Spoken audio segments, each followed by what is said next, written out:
Hello and welcome to Adventures in Venueland, an EVMC podcast. Join us for this all-access pass backstage and behind the scenes with some of the brightest minds that cross the scope of the live event industry. I'm Dave Rettelberger. And I'm Paul Hooper. We'll introduce you to incredible guests who journey with us as we dive deep into the world of venues, tours, festivals, and everything in between. Grab your laminate and meet us in Venueland.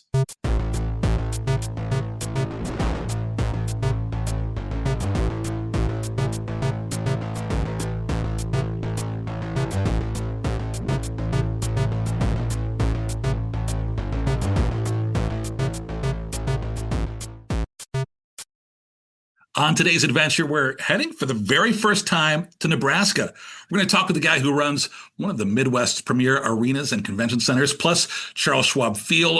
Omaha, maybe you've heard of them as the home of the NCAA Men's College World Series and the Riverfront. I'm so excited to talk to you about what you're doing here. It's a vibrant 72-acre park that has transformed downtown Omaha. Let's say hello to Adam Strait, President and CEO of the Metropolitan Entertainment and Convention Authority, better known as MECA. Adam, thanks for making the time. Good afternoon. Thanks for having me. So let's get into it, because arenas, convention centers, big downtown parks, right? It seems like so many of us are taking on, new hats, and this is kind of a newer hat for you. You've been there through January, but talk to us. Let's start with MECA. Tell us about this group and kind of how it came to be and your role. Sure. So MECA was created in 2000. Yeah, 2000. Convention Center was constructed in 2003, opened in 2003. So MECA is a nonprofit. We are basically a venue management company. We manage these facilities for the city. They're all city-owned properties. We have a long-term 99-year lease with the city on the assets, and we just manage them appropriately. It's good to manage things appropriately. Yeah. And so your role, you've kind of been here since January, right? Absolutely. January 5th. And you are the President CEO. Which means what? What are you doing on a day-to-day basis? Nothing. My team does everything. Same. Yeah. It really is, as you can imagine, the first 6 months of anything are, at least they should be, the first 6 months is observation phase, right? Understanding the business, understanding the city, understanding the community, and getting your arms wrapped around what exactly is MECA and how it intertwines with Omaha, and quite frankly, what does that mean? So getting to know stakeholders, internal and external, start building those relationships out in the community. I had the benefit of landing here by myself. My family stayed back in New Orleans through the school year. I miss them dearly, but that was really perfect for me because it allowed me to dive deep. Dive deep, do whatever I needed to do to get out into the community and not feel guilty coming home at 10:30 at night. Sure. New in the city. So, but they're here now, and I love that for us. It's got to be interesting. I think in this world where we all hear about these venue management companies that have lots of cities and properties. I'm someone that my previous role was at a business very similar to like a MECA. So it was essentially like a venue management company, but that was local to Lexington, that was hired by the city to manage city venues. And I think one of the benefits we found from that, and certainly there's, I'm sure, benefits on either side, is being kind of more of this, I'll call it a boutique. It's not really a boutique because you have these huge venues, but boutique in the sense that you're not managed by Live Nation or Oakview Group or one of these large companies.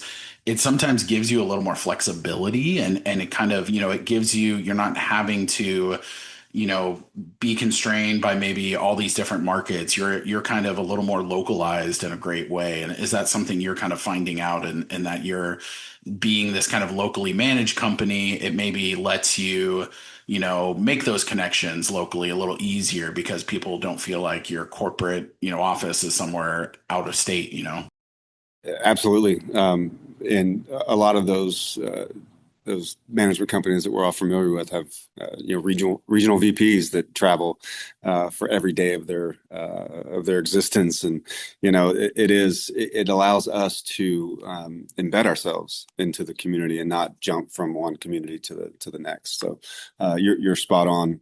It's rare, right? It's rare to have these Yeah. boutiques.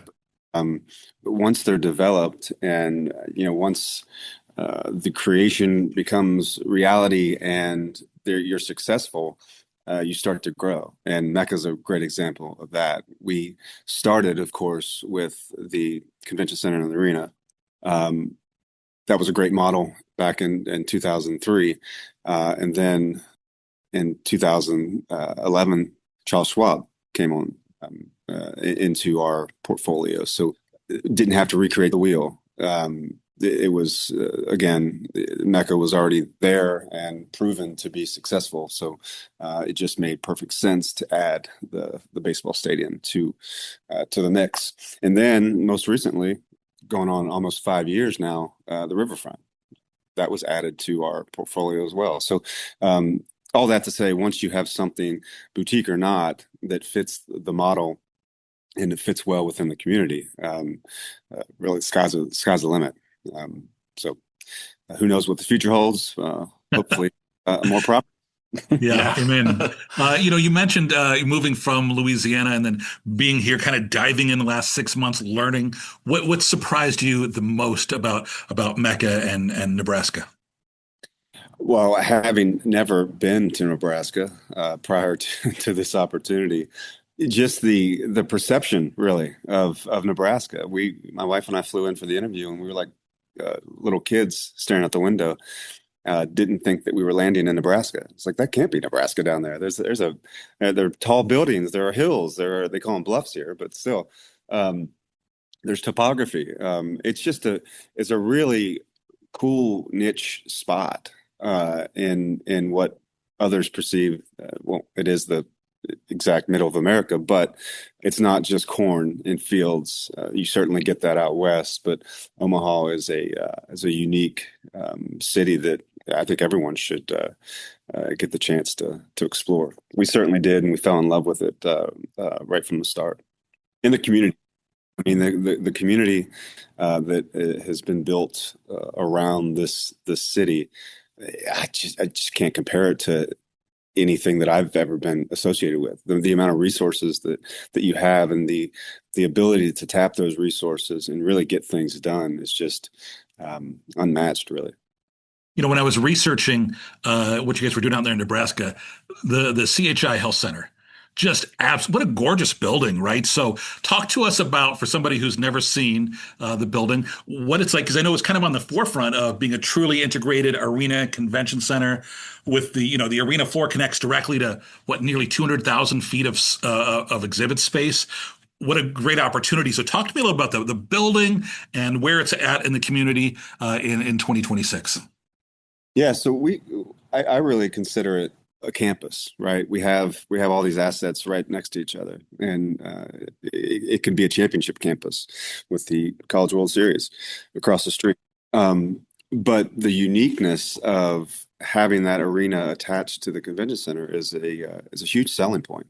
The artists that come and play the arena love it because they can just pull their buses right in and have their own little city for however long they're here. They don't have to brave the elements of the weather outside in the loading dock, and it's just a better atmosphere. I compare. I spent some time in Atlanta, and Atlanta's championship campus is similar, albeit bigger, larger, but you have an arena. You have a convention center, you have a stadium, all within, walking distance together. But the difference here is all of that's under one owner. Yeah. You only have to contract with me to get all.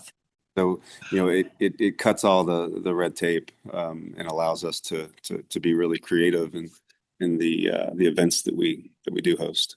Yeah, I'm sure it really provides so much flexibility. And even if you had a big convention event, you could have a keynote speaker who's maybe in the arena or kind of using that for extra floor space if you need it. And to your point, having that all through one company is endlessly easier than maybe trying to pull off an event on that scale across multiple where they all have different, people and priorities. So that's a huge We thing. control our own calendar.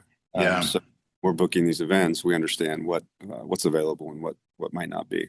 Perfect example of that keynote in the arena is our annual stakeholders meeting for Berkshire Hathaway. You get 30 to 40,000 people here in the convention center for the exhibit show, and then they just walk right through the doors to a 20,000 seat arena to where they're hearing the likes of Warren Buffett, of course, and an update on the business. So just a small example, but a big one. Yeah. When you're hiring people in the industry, a lot of people have experience on the arena side, or they've got experience on the convention center side, but not maybe both. So what an opportunity that is. But is that present its own unique set of challenges? No, I think not no challenges. I think opportunities. To your point, it's we do a lot of cross training here, and some folks PCs work the arena side and the convention side, and we do have specific job titles that oversee the arena operations, but still, it gives the entire team the unique opportunity to step over on that side and learn more. I mean, listen, that's why this is really a dream job for me, is because it's the combination of everything that I've ever done in my career, and that includes the arena management, that includes stadium management, that includes convention center operations and park management, all of that. I mean, And you played in the baseball World Series, right? I did not. Actually, Dang. it was my first College World Series this year, and my hometown team made it finally. Oh West Virginia. wow. That's pretty awesome. Yeah, that's awesome. How they do? They made it to the Final Four. There you go. Hey. Hey, that's a good. That's good. We'll take that. So, you said, the Arena Convention Center dates back to what, 2003. Obviously that puts you at 20 plus years, which in the lifespan of arenas can get a little time for renovations and those kind of things. Have there been renovations? Are you guys in the middle of a project? Talk to me about where the building is in 2026. Yeah, so we're in the middle of a robust expansion for the convention center side. We're adding 25 additional meeting rooms. We have 16 currently. That'll put us into 41. Wow. That jumps us up in the market, of course, in our competitive set. But we're also renovating the convention center to match the expansion. Mm. Equally important, so that it's a seamless entry from one point to the next. But that's exciting. We're in the middle of that. We're set to open next fall, in fall of 27 for the expansion, and then the renovation will continue a couple months after that. So beginning of 28, we'll be completely done with the convention center. But again, to your point, that leaves us with the 25, 26-year-old arena that is in desperate need of at least aesthetics, right? Yeah, Sure. yeah. Yeah, the bones are good, but yes, Yeah, yeah. bones are great, and we've done a really great job of keeping up with technology. We've done some massive upgrades to our audiovisual center hung scoreboards, brand new. Sure. Few years ago, ribbon panels are brand new with that project. New interactive LED lighting, color changeable. Interacting with the intros, much different than when I was coming up, and we had those shutters that just blocked the light. Uh, they would shut, and sometimes they wouldn't open. Anyway, we've done a really good job of that, of keeping up with the, I'll call it the fan experience type of items, which is really important. But yeah, now it needs a facelift, and we're currently engaged with an architect to walk us through what that looks like, Sure. and the arena side and Charles Schwab side, because it's aging as well. It's 15 years, so we want to be prepared to extend our College World Series contract well beyond into the 2050. So we're excited about that. We don't know what that looks like yet, but again, very excited to get those studies and proposals back to see exactly what we need to do to stay Yeah. competitive. And to start those conversations, right? You don't want to wait until everything's falling off the walls. Right. Like now is the time to kind of be like, what would this look like? What does that funding look like? This is the time to have those And conversations. how do you sell it? You know, exactly. So Reactivity is not in my DNA. It's yes, no, that's a good thing. Yeah. I know you mentioned kind of not necessarily misconceptions, but yeah, like maybe people not understanding Omaha and Nebraska a lot. But what is its kind of lay in the land as far as routing or competitors? You Yeah, know, good what question. other cities are nearby, or you know, are you competing a lot with them, or is it more of like a routing thing where people are kind of connecting the dots, going from different states to others? well, both, right? I would say we compete every day with Sure, like markets, like cities, um, big cities out of market, really. I tell this story because it's important, and I've been fortunate enough to be part of, two of the top five in size convention centers in Atlanta and New Orleans, and we just used to fight it out amongst ourselves in the top five, the Chicago's, the sure, Orlando, Vegas's. Then Nashville happened. And Nashville created this awesome convention center, brand new, much smaller, but they started stealing business from those larger markets. And we realized something pretty quickly that, it's not always how big you are. It's bigger's not better, better's better. So you make your facilities the best that they possibly can be, and that'll become your market will become competitive as a result of that. So we are taking business from the likes of cities of Atlanta and New Orleans and Seattle and those other larger markets.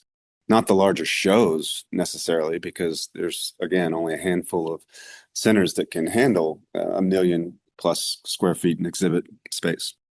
We're not looking to compete in that market. We're looking again just to expose Omaha and to get maybe some of those regional smaller shows with the same clients. But yeah, I mean we're in a really good spot. It's again, it's the Kansas cities are close, the Oklahoma cities are close, so those are obvious competitors. You got Minnesota that's close. You got Dallas, right? I mean they're offline now. Recreating something special. So when they get back into the market, that'll be a top competitor, really.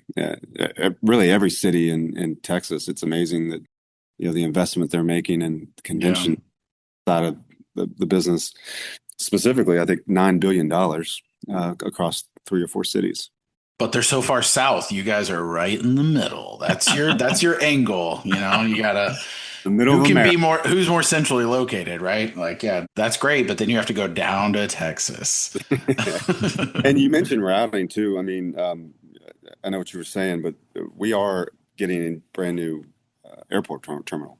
Oh, Uh, nice. Yeah. that is set to come online in 2028 as well, right when we're complete with our expansion and renovation, and that will allow possible new opportunities that did not exist in the past on how to get here more conveniently. Any kind of direct flights that are a result of that renovation and expansion. When we're talking about the convention side of things, what are meeting planners asking for today that they weren't asking for 5, 10, or 15 years ago, and kind of how is your expansion kind of helping you position for that? Well, great question. I think flexibility, right? And dynamic kind of flexible programming opportunities. They don't just want a meeting room.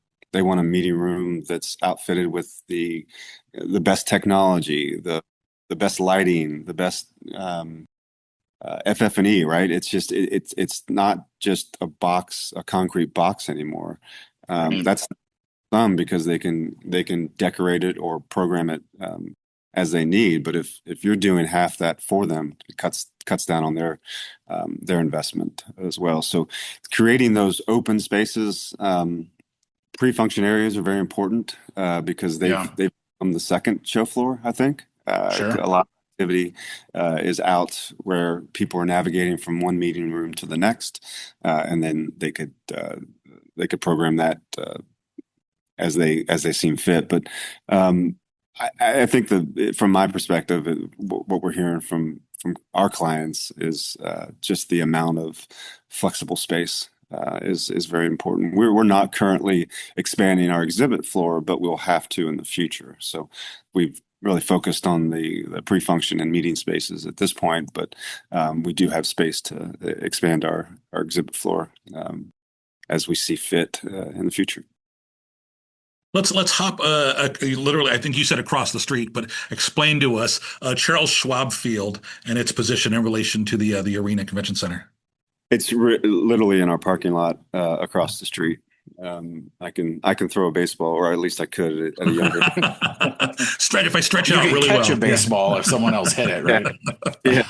But yeah, right across the street. It's very centrally located, not only to downtown, north downtown, but centrally located to us. So it can take advantage of our parking lots for tailgating, parking, of course, programming for the College World Series that turns into the Fan Fest, literally wrapped around the gates of the stadium. Yeah, what is that College World Series like? How long a window is that? It's an annual event. You just said you just had your first one, so talk us through what that's like from your side of things.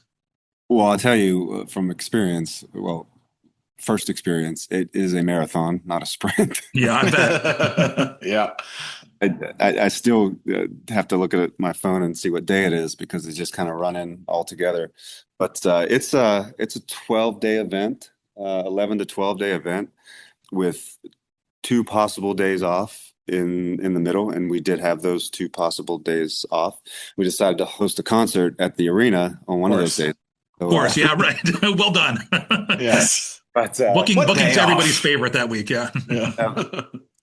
But yeah, it starts off with the 8 teams that make it from the super regionals, and then double elimination, and then the final 4 and winner take all. So it's such a fantastic event. It was my first ever in any position or whatever, but it's always been on my bucket list. So I was glad we had the opportunity to not only see the Mountaineers play in it, but all the great teams that made it there and that treated their fans to some really great baseball.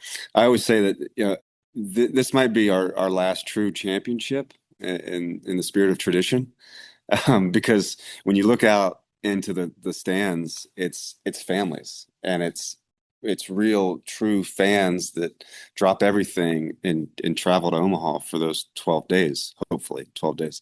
But to that point, it's the majority of those people, they had no idea that they were going to be here a week prior. Right, right. And then when they're here, they have no idea when they're going to go home. Right. So, I mean, you are a true fan when you come and support your team like that, and it really shows. It's a great atmosphere. Everyone's having a really, really great time. The schools, the fans are behaving themselves, and it's just quality baseball. It seems like such a incredible opportunity too, I'm sure for your CVB, but also just from an awareness of the city and of your venues. I mean, is like sometimes people may not know much else about Omaha other than that event, and when you hear people mention it on ESPN or something, they're like, blah, blah, blah, they may be going to Omaha. Like they'll almost shorten the whole World Series thing to just the city name. And what great marketing for the city, but also you are getting, to your point, this kind of die roll of people from all kinds of markets all over the US that are just going to descend and see kind of what Omaha is all about. And I mean, that feels like such a really, really cool opportunity that a lot of cities don't have. Absolutely. There's a value stat out there. There's $2 billion in publicity value. Wow. Through the world. Only 2 billion. God, only 2. We'll take every time they say Omaha through that. I believe it. So Charles Schwab Field, you use it for much more than just those 12 days. Talk to us about how you use it the rest of the year and how you protect it to make sure it's in the shape it needs to be for the World Series. Yeah, absolutely. We want to use it more, and that's a goal of mine. Coming in with a fresh perspective on how we can use it, but still preserve that event every year. It's Creighton baseball's home field, so their season opener is sometime in late March. The northern teams they typically play away on the first couple months of the season just because of the weather, but some really good activity over there, especially when they play UNO, Nebraska, Omaha, and then UNL, Nebraska, Lincoln. Nice little rivalry match. Yeah. Yeah. And then we've been fortunate enough to host the Big Ten tournament Oh yeah. last, I think, 2, 3, 4 years. And we haven't signed up again for the next two at least. But talk about good baseball. I mean, I didn't realize how good of a league the Big 12 was, or I'm sorry, the Big 10, until I looked at the standings and they had like 5 top 15 teams in the country in the Big 10. Yeah. So Crazy. quality baseball, a lot of baseball. We host four games a day through Jeez.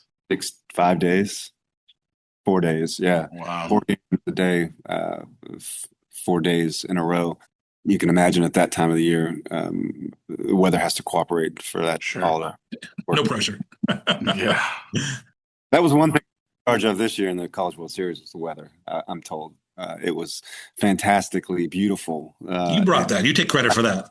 100%.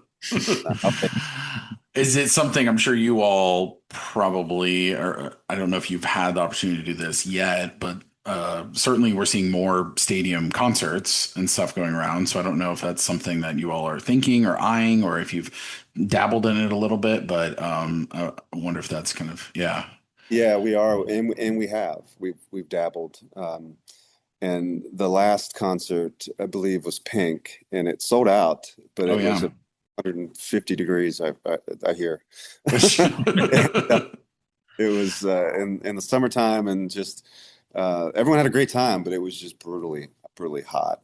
So yes, we are set up to host that kind of mid-range out of arena, but not yet into stadium shows that we hope to attract, and we got some. We're working on a few as we speak to hopefully get in there. But then you have like Banana Ball and Savannah Banana, Yeah, all of sure. that fun stuff that can be activated, and who wouldn't want to play in the mecca of college baseball, right? Oh, I like it. Hey, when people walk into Charles Schwab Field for the first time, what's one feature or detail that you're especially proud of? It's just a different stadium, and it's hard to explain because it's much bigger than any campus stadium, yet it's smaller than most professional stadiums. That's actually a stat. It's the biggest non-professional baseball stadium in the country. Wow. Um, and it just feels perfect. It's hard to explain because it isn't so big and it's not so massive, and it still holds to that tradition. Then you see the well-kept turf on the field, and our grounds crew does an amazing job, and they work their tails off to keep that in pristine condition. And I mean, you just walk in and you get a vibe. Yeah, I love that. I mean, it sounds like you're kind of like getting the best of both worlds. Like you're getting some scale, but you're also keeping the intimacy Yeah. without it getting so massive, you know? Absolutely. And we don't want to be massive, right? Yeah. We want to stick to that 25, 30,000 range. Yeah. Well, let's speak to something that is massive. And when I say massive, I'm talking about 72 acres. It's become one of the most talked about urban park transformations in the country. Tell me about the riverfront. It's fantastic. It was one of the places that I at first visited when coming to the city, and I couldn't find I couldn't leave it. I kept walking around and walking in circles because to your point, it just goes forever and ever. And it kind of wraps around the riverfront there, down to this amazing playground, Lewis and Clark Landing. And then you turn around and you walk back and you have this pier that kind of juts out into the Missouri River. And it's fantastic. And all the programmed art and sculpture pieces within the property are just very well done, very intentional. Yeah, it's just you have fire pits, you have hammocks, you have rocking chairs, you have all these things that you've ever always wanted in a park, and they're there. Like there's really nothing that's missing from Riverfront Park. That's awesome. And the ability to we have a fixed built stage with audio and lighting and everything that's needed, and you just kind of plug and play into this natural mall type lawn amphitheater. So it's fantastic. I can't wait to see it programmed this weekend through 4th of July celebration, the fireworks. Sure. We have the symphony orchestra there and some other acts, but it's gonna be great. You're right though. Everyone talks about it as they should. It's one of the best that I've been associated with, and I've been associated with some pretty big name parks like Centennial Olympic Park in Atlanta. It's just a different park. It's to scale, it's massive. What is Mecca's role? So what are you guys doing for the riverfront?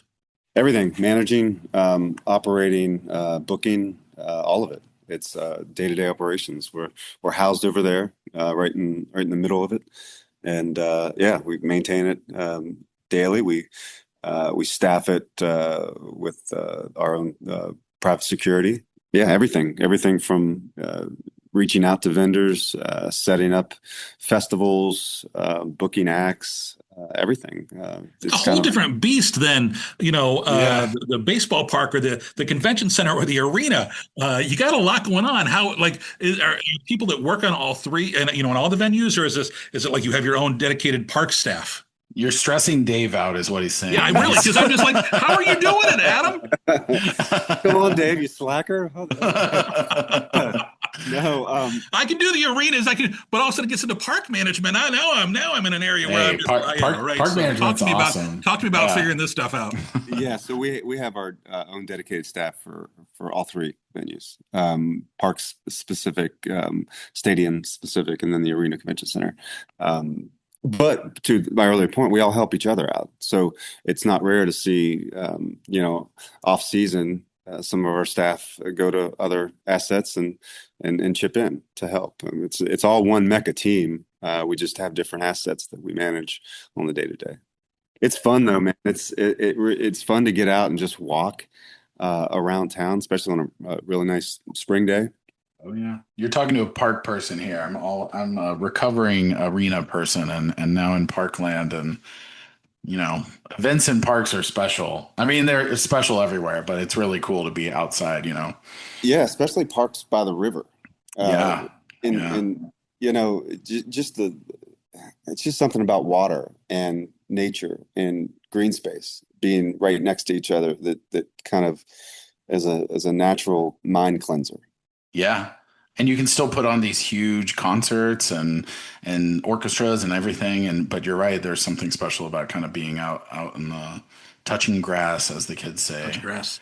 And for yes, and that needs to happen more nowadays. I think I'm huge into just getting out into nature and Yeah. to your point, just roll around, go roll down a hill like I did when I was a kid. Right. Right. Watch out for rocks on the way down. But yeah, it really is. It's fun. It's exciting to be able to be the booker on that and be creative in your booking and really get some of these acts and some of these festivals and events that the community can really come out and enjoy. It's fantastic. It's really neat what you guys have going on there. But I know sustainability is a big focus for you guys, and talk to me about that. Not just it's the right thing to do, but also from a business perspective of why sustainability is so important to your efforts there. Absolutely. I mean, it's all about leadership and sustainability, leadership and design, right? So my last two stops in Atlanta and in New Orleans, first in Atlanta I'm coming off of a LEED Platinum project, the only one of its kind at at that point with Mercedes-Benz Stadium. So that was a massive undertaking, but something that needed to be done, to your point, from the business side of things. Our clients and customers expect it nowadays. It's not a plus one anymore. Sure. Yeah.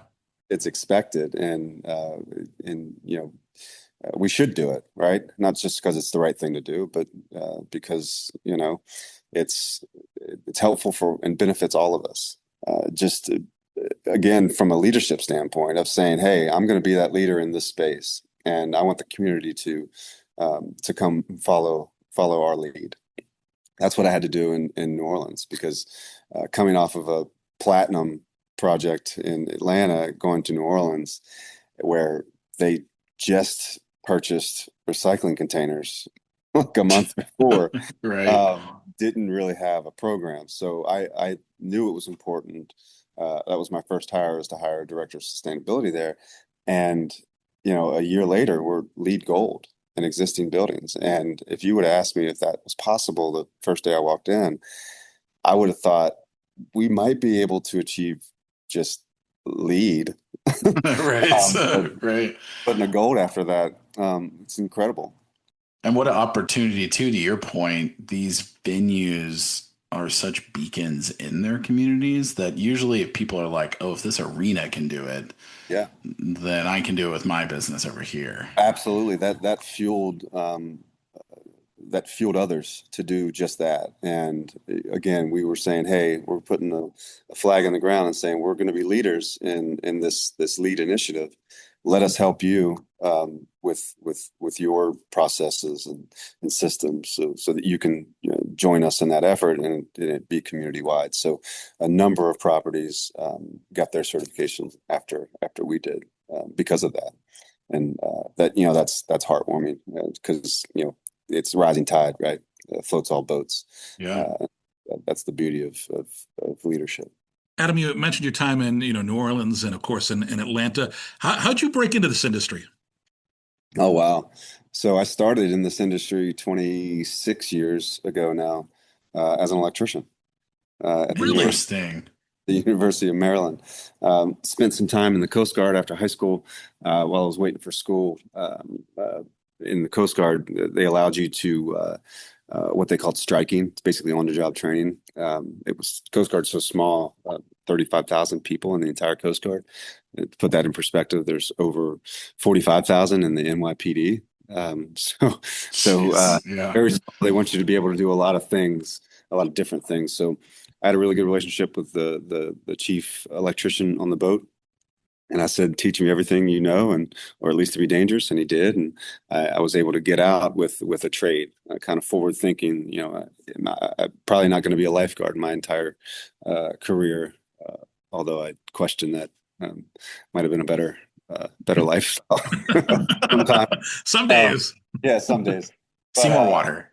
yeah, but so yeah, I picked up that trade, and got a job at the University of Maryland, because it was far enough from home, but close enough too, if you know what I mean. Yep. There, so I was able to still see my family, but be in a metro area that was really thriving. And I was in my early 20s, and I walked into the shop one evening. I wasn't even working. I just forgot something in my locker, and the supervisor said, "Hey, new guy, do you like sports?" And I'm like, "Heck yeah, I like sports." Again, early 20s, and Maryland was actually Your pretty good. supervisor was trapping you. You know this. Yeah. He's like, Oh, the new guy will work these crazy hours. and I think Hey, buddy, I got sports in the van. Exactly. and I thank him every day for it. But his second question was, "Do you like overtime?" And I said, "Even better. I'm here to do There you go. as much as I possibly can and make as much money as I possibly can."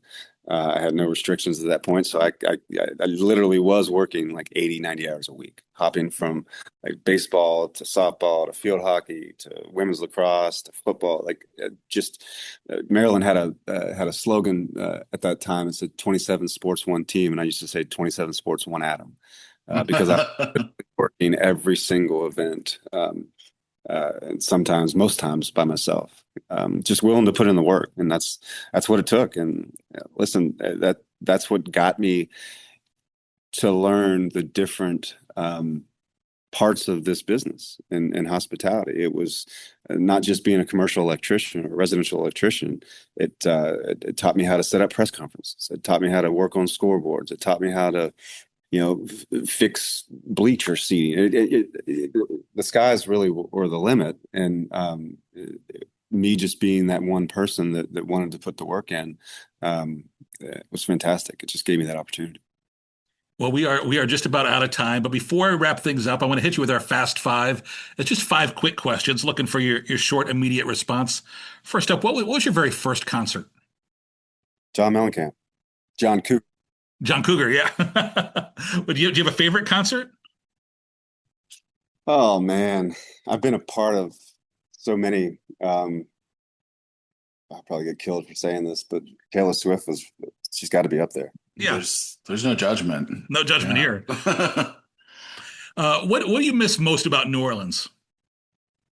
Man, that's a great question too.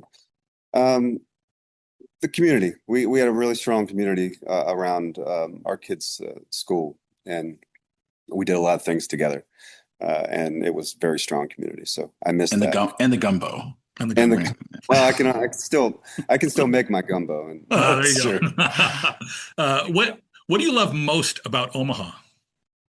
The community. It's funny you say that. I was just going to end with that. The community in New Orleans was very strong, but it hasn't taken me long to figure out that this is a very strong, welcoming, supporting community, and I can't wait to my family to get to experience that too. Last question for you: what's your theme song? So there's a reality TV show where cameras follow you all around, filming the Adam life. What is the song that plays over the opening credits of your TV show? Oh man, maybe We Ready. Yeah. We Ready. Yeah. For y'all. Because I pride myself in that. I pride myself in staying ready and staying attuned to everything that's going on and being able to adapt. So I would say we ready. And again, I'm not going to sing it. We appreciate that. Yes. Adam, if people want to, reach out to you or find out what Mecca's got going on, throw out any links or plugs here. OmahaMecca.org is the website. CHIHealthCenter.com. Charles Schwab Field, Omaha.com. Yeah, we're on LinkedIn, Twitter, Facebook, all of that. All the usual fun. All the usuals. Well, hey, thank you so much for making time for us and what sounds like a very busy schedule. So we appreciate you joining us here today. Thank you all so much. It was a pleasure. Yeah. And a big thanks to everybody who's listening to this episode of Adventures in Venueland. Remember, you can subscribe and find more episodes wherever you listen to your favorite podcasts. We'd love your 5-star reviews so you can help others find us. Until the next adventure, I'm Dave Rettelberger. And I'm Paul Hooper. Thanks for listening, everyone. Got to get that gumbo recipe. Yeah. Why didn't we talk about Omaha steaks either? What the heck?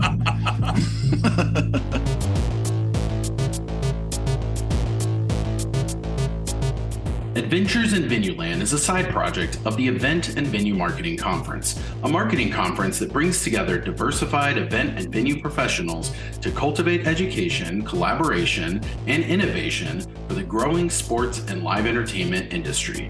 Find out more at eventvenuemarketing.com. Audio editing and mixing by Camille Faulkner. Design and digital advertising by Megan Ebeck. Copywriting and publicity by Samantha Marker. Guest booking and brand strategies by Paul Hooper. Guest research by Dave Rettelberger. Marketing strategies by Paul Hooper, Megan Ebeck, and Samantha Marker. Thanks for joining us. Until the next adventure.